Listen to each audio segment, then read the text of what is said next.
You're probably watching this DVD for one of two reasons: to train before disaster strikes your institution and its collection, or because an emergency's just happened and you want to know what you can do now to respond. Either way, think of this as a visual tool to get you going in dealing with the most common hazards. It supplements Heritage Preservation's Field Guide to Emergency Response and the Emergency Response and Salvage Wheel, both handy references to salvaging a collection. The first few hours following a disaster are critical. It's a time when you're likely thinking about saving valuable objects and documents, but actually, there's something more important to think about on site. The first thing is absolutely human safety. That is by far the most important thing. Never put yourself in any kind of a situation where you are at peril or that you're going to be putting anybody else in harm's way. No salvage effort should begin until the danger's passed or the problem's been corrected. And large or small, salvaging a collection begins with the same basic step: getting organized.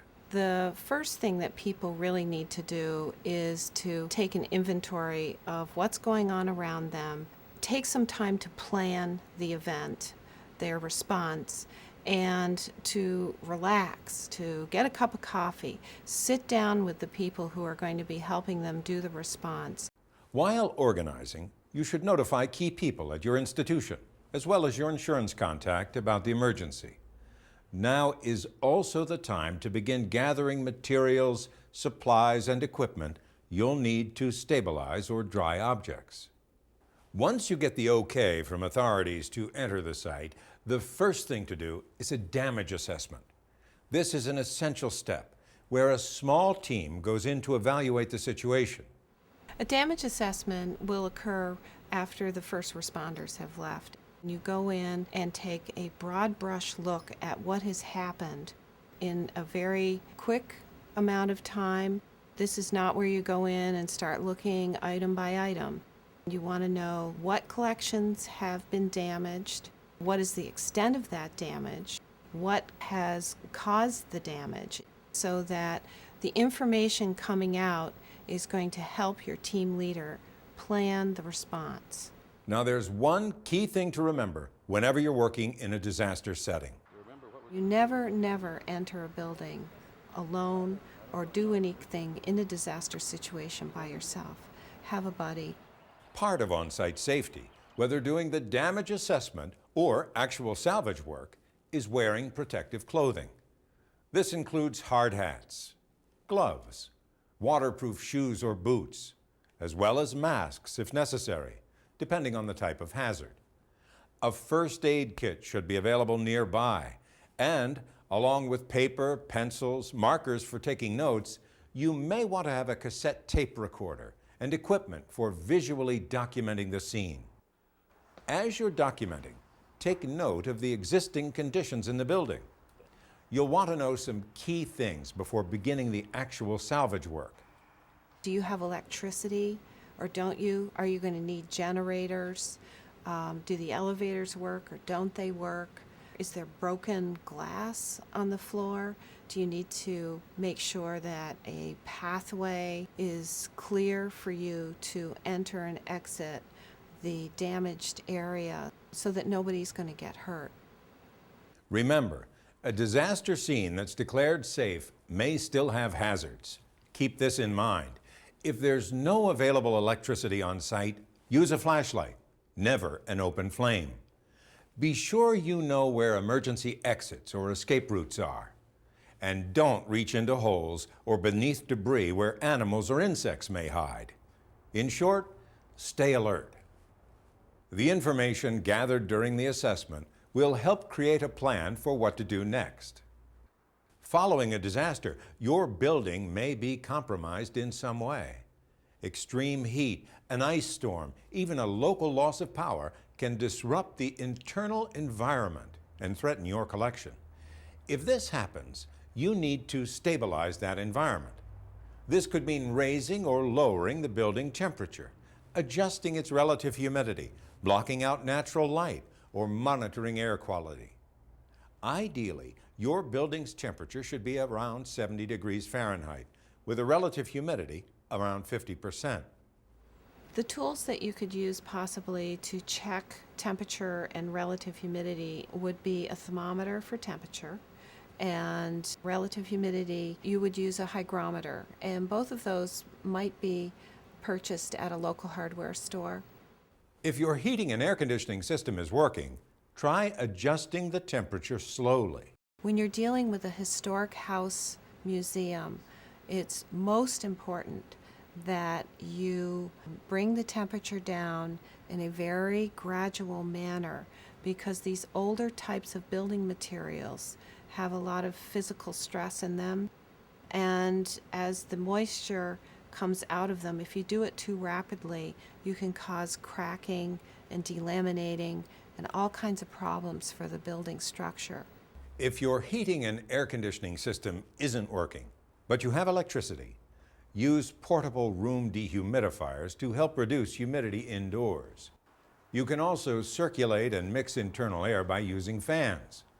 Or if the outside air is cool and the humidity's low, open the window.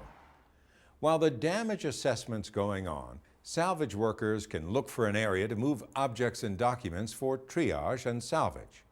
This could be another room in your building, a place on the grounds where a tent can be set up, or even an off-site location. In any case, you'll want to consider several factors. And the first thing that you need to think about is security. Is this space secure? What are the climate conditions in that space?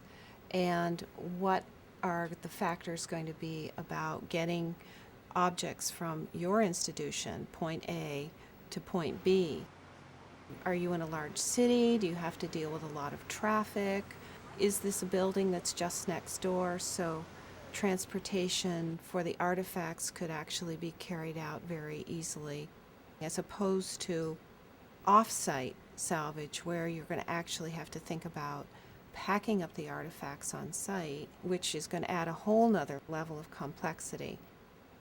Once you've selected the salvage location, and before you actually begin moving objects, document their condition and their location.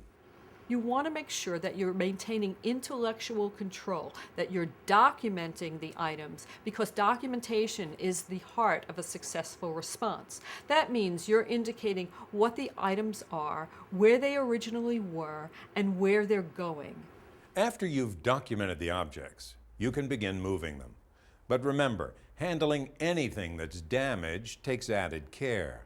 There are a few don'ts to help you decide whether to move an object, while also reducing the risk of causing more damage. For instance, don't move an object if you don't have to. If its condition will not worsen where it is, leave it in place. Don't pick up an object unless you know where you'll be putting it down. Don't pick up objects by handles or pieces that may detach under the strain. And if you do pick up an object, don't walk backward while moving it. When water's involved, moving objects can be very tricky. You might want to consult the water segment of this DVD for some important tips. As you move things to the salvage area, you'll triage or sort them. Triage is the point in the salvage operation when decisions are made about what is going to happen next to this artifact. Things to consider are, what does this particular artifact or collection mean to the institution? And you'll get that information from your curator or whoever is in charge of your particular museum. And also, what type of salvage method you're going to use for this artifact. When the triage is completed, you're ready to begin salvaging. Depending on the hazard, check the other segments in this DVD for guidelines and salvage techniques. One of the things that you're going to have to expect with any kind of emergency is, no matter how much you've practiced something, it's probably going to be different. And that it's important for you, as well as the other people on your team, to be very flexible about what you do, what you see, and how you handle the situations. Every emergency is different, but the basic steps behind a response and salvage effort are generally the same. Personal safety comes first. Never work alone. Drink plenty of water. Take frequent breaks and remind team members to do the same. And throughout the response, try to conserve your energy. Remain focused, calm, and flexible.